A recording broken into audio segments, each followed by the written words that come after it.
The movie Warcraft: The Beginning is a 2-hour-long film directed by Duncan Jones that covers the first great war between the orcs and the humans. It takes its setting from the critically acclaimed RTS game from 1996, Warcraft: Orcs and Humans.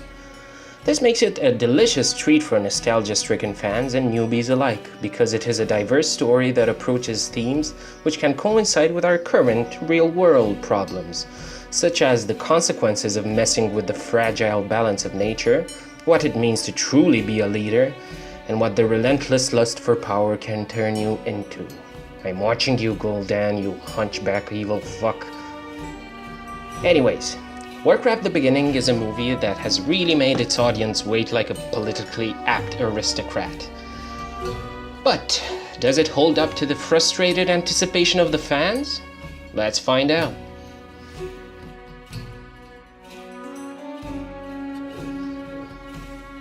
I believe that the most important detail of a story is obviously the plot, because depending on how well written it is, the quality of the characters and the dialogue will be directly influenced by it.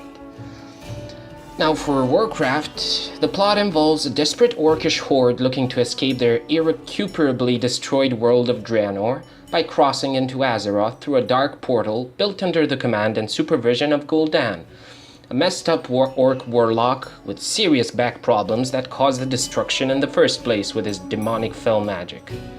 This is the main element which drives the story and the motivations of characters from both sides of the barricade, either settling into a new home by invasion or protecting their home from said invasion. I really appreciated the selection of this particular slice of timeline from the universe because it is placed almost in the middle of Azeroth's humongous history. As such, choosing to put this story into motion picture allows future installments to pick up plots from either the past or the future and make loads and loads and loads of sequels or prequels.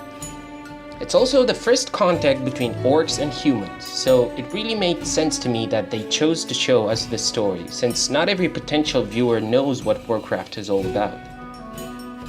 Now, there were a few lore inconsistencies throughout the movie, but whenever I see that happening in an attempt to transfer plots from one entertainment medium to another, such as game to movie or the opposite, I try to find them excusable because, let's face it, it is impossible to maintain healthy action pacing whilst having the same story in both mediums. Still, some of them were actually inexcusable and made some moments feel cheap and rushed. I won't cover them in this video though, but I do intend to make one on this specific subject in the near future, just so we can compare the original lore with the movie and see where they were right to do so and where they weren't so right to do so.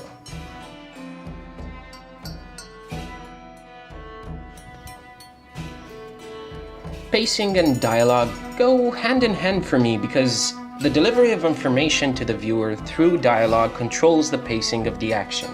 There can't be too many events in the movie without the viewer knowing at least a few details about them, or the thing wouldn't make sense, obviously. So, in regards to this issue, I found the dialogue to be a little rushed from time to time. It sometimes gave me the impression of trying to offer the viewer as much information as possible about the characters in as short of a time as possible, just so we could cut to the chase and get to the hacking and slashing as soon as possible. This kind of broke immersion a little bit for me, but it didn't ruin the whole movie.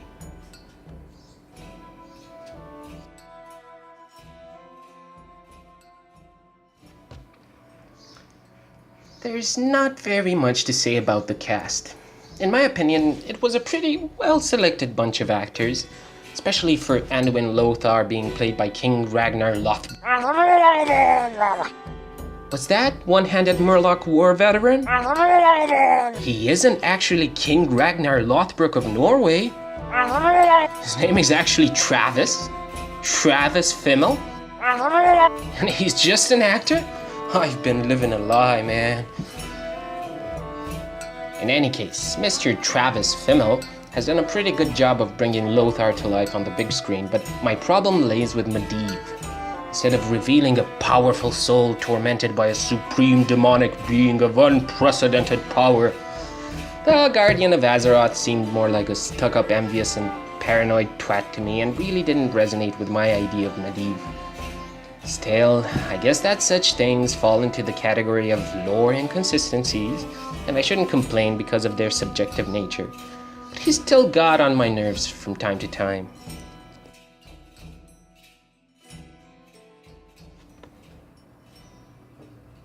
The visuals of the movie are absolutely stunning. Ever since I was like 6 or 7 years old back in the 90s, I've been dreaming about a Blizzard cinematic quality feature film. And they sure delivered that. The combination between the awesomely done CGI and live action acting is smoothly done and homogenized, and if there are immersion breaking elements in pacing, for example, the quality of the visuals bitch slap them into oblivion and keep you right there by Khadgar's side as he attempts to solve the riddle of the Guardian's attitude. Of course, I'm not saying that good visuals could automatically solve every problem of every movie. I could watch 12 Angry Men or Paths of Glory, for example, any day, and still get a kick out of that black and white debate over the human condition in modern society. Still, the two movies aren't meant to impress through visuals at all, but purely through dialogue and emotion, whilst Warcraft is a fantasy action movie that not only seeks to deliver a story, but also a very visually vivid representation of the world where the characters collide. So the visuals, together with the epic music made by my homeboy Ramin Djawadi, first of his name, composer of the Game of Thrones music and former squire of Hans Zimmer. So yeah, that's awesome. What I'm basically trying to say is that the mistakes of the writers are very well hidden by the seductive graphic experience and the badass soundtracks. As soon as the lights were shut in the cinema and the movie started, I could hear the drums and trumpets of war echo through the room. It really made every single part of my body that could go erect rise up in excitement, except of course for the one part which reacts to an entirely different stimuli.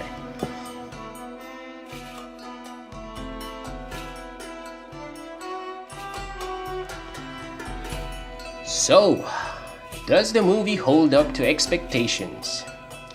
My personal answer is an overall yes. It is one of the most well-done attempts to transfer a universe from one entertainment medium to another.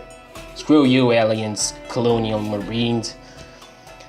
Yeah, I recommend it to both fans and newbies from the bottom of my heart because it efficiently introduces you to the universe through a decent storyline. Therefore, the verdict is 8.5 one-handed Murloc war veterans out of 10. While it had some minor downsides, it was an overall awesome experience with all the Easter eggs placed there for the fans, and the excellent production quality, elements which merged together to bring forth, I'm sure, a new epic movie series for us to watch and love.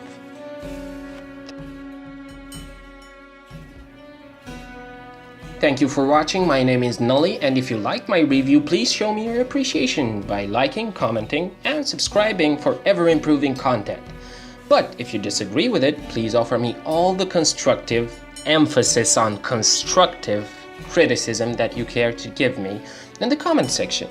If you're too lazy for that, disliking is still an option. Have a wonderful day, and I'll see you next time.